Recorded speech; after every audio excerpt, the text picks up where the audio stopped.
Apa kabar saudaraku, para pencekik burung? Masih belum lancar? Atau udah pensi FF? Atau kalian masih setia nungguin kabar dari si dia? Alas ya boy, dibanding nungguin kabar dari dia, mending langsung nonton aja konten Armor Movie. Setelah tes mengorbankan dirinya yang dicepok zombie, petualangan Joel dan Ellie pun berlanjut. Cerita dimulai saat Joel mengambil batu di pinggir sungai. Bukan untuk nahan ngising, tetapi dia sedang rock balancing. Entah untuk sebuah tanda ataupun lagi gabut aja tuh si Joel. Ternyata mereka berada 10 mil sebelah barat dari Boston, yang kalau dihitung sekitar 16 km lah. Dengan sopannya, Joel memberi makan Ellie dengan melempar makanan tersebut ke arahnya. Ellie pun dengan lahap memakannya. Namun dia bersabda kalau dia tidak mau disalahkan atas kehilangan tes yang mengorbankan dirinya untuk menyelamatkan mereka. Dan Joel pun setuju dengan mendaki gunung, melewati lembah, sungai mengalir indah ke samudra. Bahkan mereka melewati jembatan Shirotol Mustaqim juga. Di tengah jalan pun, Ellie yang pada dasarnya bocil FF yang ingin banyak tahu, menanyakan apa saja yang ingin dia tahu. Bekas luka pun ditanya saking gabutnya tuh bocil. Sampailah mereka ke peternakan Cumberland. Di sana, Joel menyembunyikan persediaan barang untuk perjalanan mereka. Namun karena wes tuo, Joel yang jendol pun lupa menaruh di mana persediaannya. Ya,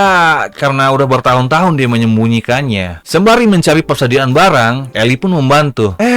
Malah dia menemukan ruangan bawah tanah. Lalu dengan beraninya dia pun turun membawa senter untuk menerangi hatinya. Saat dia melihat-lihat, dia menemukan roti Jepang. Ya, lumayan lah dapat pembalut untuk membalut luka lama di hatinya. Setelah mengambil pembalut tersebut, tiba-tiba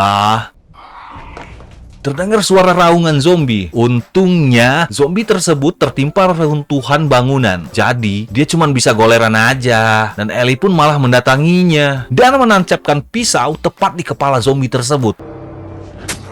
Ellie pun bertanya kepada Joel, kenapa menyembunyikan M4 tersebut? Joel pun menjawab, karena pelurunya langka di luar sana, jadi mendingan ditaruh aja daripada bawa berat-berat. Mereka pun terus berjalan dan menemukan bangkai pesawat. Dan kembali lagi, Ellie pun mulai banyak tanya. Ellie pun berspekulasi liar kalau semuanya disebabkan gigitan topeng monyet. Namun Joel pun memberitahu kalau jamur cordyceps bermutasi. Banyak yang masuk ke makanan dari tepung dan gula. Saat di tengah jalan, Joel menyuruh Ellie untuk jalan lewat hutan karena ada sesuatu yang sangat mengerikan untuk dilihat anak seumuran dia. Tapi ya, karena ngeyel, dia sok berani. Namun langkah Ellie terhenti tatkala dia melihat sekumpulan tulang benulang. Jadi Joel bercerita kalau setelah wabah, warga desa-desa pelosok dievakuasi. Dan sudah seperti yang Joel ceritakan lalu, kalau kau akan ke zona karantina Baltimore itu kalau ada tempat. Dan Joel pun menambahkan kalau tulang benulang ini tidak sakit, tapi mereka dibunuh karena orang yang mati tidak bisa terinfeksi. Scene pun kembali ke 20 tahun, tepatnya 30 September 2003. Terlihat macan ternak, mama cantik bawa anak, sedang menunggu dievakuasi bersama warga sekitar. Dan terlihat bapak-bapak tua yang sedang melihat evakuasi para warga dari balik CCTV. Oh, kelihatannya dia tidak mau nih dievakuasi oleh Pak Tentro. Dan saat mobil-mobil evakuasi sudah pergi, dia pun keluar dengan perlengkapan warnya.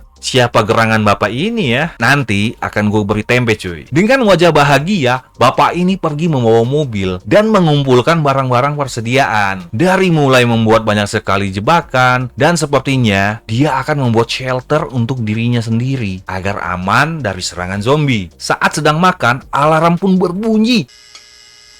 Tanda ada sesuatu yang masuk ke jebakannya. Segera, dia membuka CCTV untuk melihatnya. Dan terlihat zombie yang berjalan dan langsung tertembak karena masuk jebakan Pak Tua tersebut. Scene pun berubah. 4 tahun kemudian, ya jadi sekitar 2007 lah. Terlihat banyak sekali kemajuan dari shelter punya bapak ini nih. Dengan pagar otomatis yang dikelilingi tegangan tinggi. Seperti yang ada dalam celana kalian lah. Saat ia sedang membuat alat, alarm pun berbunyi lagi.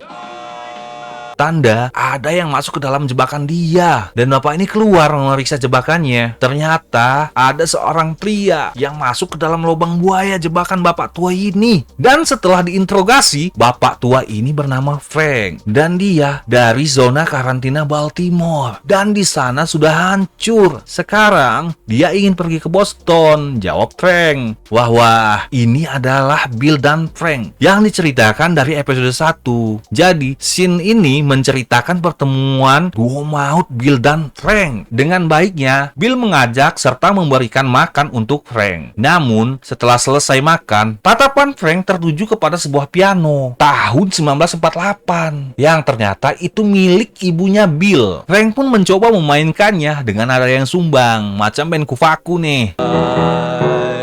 Sampai Bill pun kesal karena kupingnya mau meledak. Akhirnya, Bill memainkan lagu Long Long Time dari Linda Ronstadt dengan penuh penghayatan. Sampai Frank menanyakan untuk gadis mana lagu yang Bill nyanyikan tersebut. Bill pun menjawab, bukan buat gadis. Dan Frank malah bertukar jigong ke Bill. Asu malah jadi kaum pelangi, guys. Dan setelah 3 tahun kebersamaan Bill dan Frank, terjadi cekcok nih. Karena Frank mengundang orang yang ia temui dalam radio. Sampai Bill pun kesal karena mereka terbiasa sendiri. Dan ternyata orang yang berbicara dalam radio yang Frank temukan adalah Tess. Ini terlihat saat mereka berempat, Bill, Frank, Joel, dan Tess duduk bersama untuk makan siang yang lebih beradab di tengah-tengah wabah yang sedang terjadi. Masih kesal karena Frank mengundang orang asing ke shelter mereka, menjadi Bill agak paranoid. Saat makan, dia masih memegang senjata. Dan Frank pun mengajak Tess ke dalam rumah untuk melihat-lihat. Namun,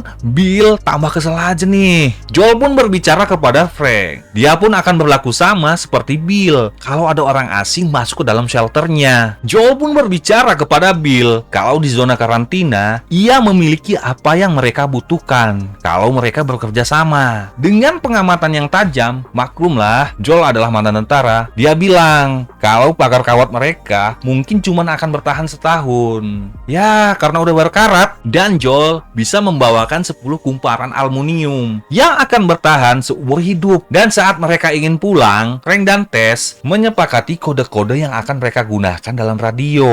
Namun, Joel menyarankan agar Bill lebih hati-hati karena cepat atau lambat akan ada penjara yang ingin mengambil suplai mereka. Scene pun berubah 3 tahun setelahnya, tepatnya pada tahun 2013. Bill dan Frank lagi jogging santuy nih. Frank ingin menunjukkan sesuatu kepada Bill. Aduh, apalagi nih kelakuan kaum pelangi ini ya. Frank menunjukkan taman strawberry yang sudah berbuah dan dia ingin Bill mencicipi buahnya. Kata Frank, dia menukar bibit strawberry dengan senjata yang Bill punya. Dan mereka malah beradu jigong kembali, guys.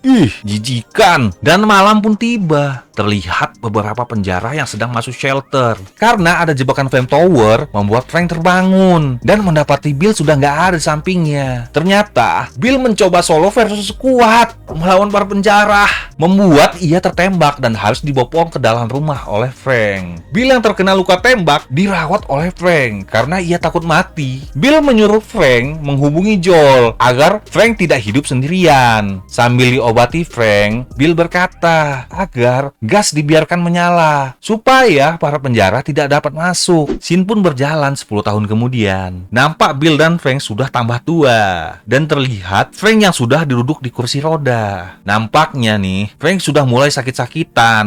Ini terlihat dari Bill yang menyiapkan obat untuk Frank saat mereka sedang makan. Dengan sabar dan telaten, Bill merawat Frank. Saat pagi, Bill pun terbangun dan melihat Frank sedang duduk di kursi roda. Dia menyatakan kalau ini adalah hari terakhirnya dan keputusan ini sudah bulat. Terlihat Bill pun menahan sedihnya. Lalu Frank menyuruh Bill agar memberi obat ini ke dalam amernya saat mereka makan terakhir kali. Bill dan Frank pun menikmati hari-hari terakhirnya dengan berkeliling shelter, makan cantik berdua. Terlihat Bill sedang mengaduk obat yang diberikan Frank ke dalam amer yang lalu diminum oleh Frank dan mereka pun memasuki kamar. Terlihat Joel si jendol dan Ellie memasuki pagar shelter Bill dan Frank. Karena hafal kuncinya, mereka masuk ke dalam rumah dan Joel mencari Bill dan Frank, namun tidak ditemukan. Terlihat Ellie membaca surat yang terdapat pada meja makan. Surat itu ditujukan untuk Joel dan siapapun yang membaca. Dan surat itu ternyata dari Bill. Dan di dalam surat itu terdapat kunci bunker. bunker. Lalu Ellie membacakan surat tersebut. Dalam surat itu tertulis bahwa mereka bunuh diri bersama di dalam kamar. Joel pun bisa mengambil apa saja yang ia butuhkan untuk melindungi. Lalu Ellie berhenti membacakannya karena Bill ingin Joel melindungi orang yang ia sayang, yaitu Tess. Akhirnya Joel menyiapkan semua peralatan dari aki mobil yang sedang ia cas dan semua persediaan. Dan Joel memberitahu Ellie kalau dia akan ke Wyoming untuk menjemput Tommy yang sedang dalam masalah. Joel memberitahu kalau dulu Tommy adalah anggota Fireflies dan kemungkinan dia bisa membantu membawa Ellie ke laboratorium untuk membuat vaksin. Dan Joel memberi 3 peraturan kepada Ellie. Yang pertama, jangan membicarakan apapun tentang Tess dan simpan riwayat mereka masing-masing. Lalu yang kedua, jangan memberitahu kalau Ellie kebal infeksi dan jangan sampai orang lain melihat bekas luka gigitan di lengannya, karena pasti orang lain tidak akan berpikir panjang untuk menembak Ellie. Lalu yang ketiga, lakukan apa yang Joel perintahkan. Dan Ellie pun setuju. Sekarang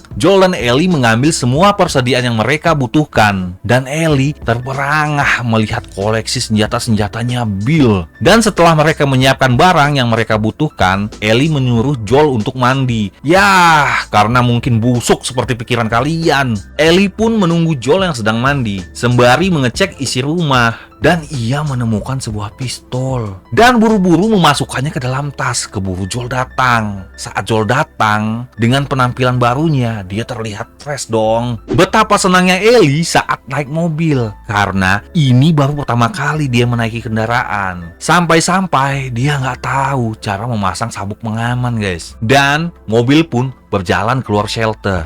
Episode 3 pun selesai. Di episode ketiga ini banyak menceritakan kisah Bill dan Frank yang kaum pelangi dan tidak banyak terlihat adegan zombinya. Ya mungkin karena ini cuma jembatan cerita, guys. Terima kasih semuanya yang udah mendukung channel Armor Movie. Ingat, lebih baik menjadi pencekik burung dibanding beradu pedang. Sayonara dan Hontoni arigatengs.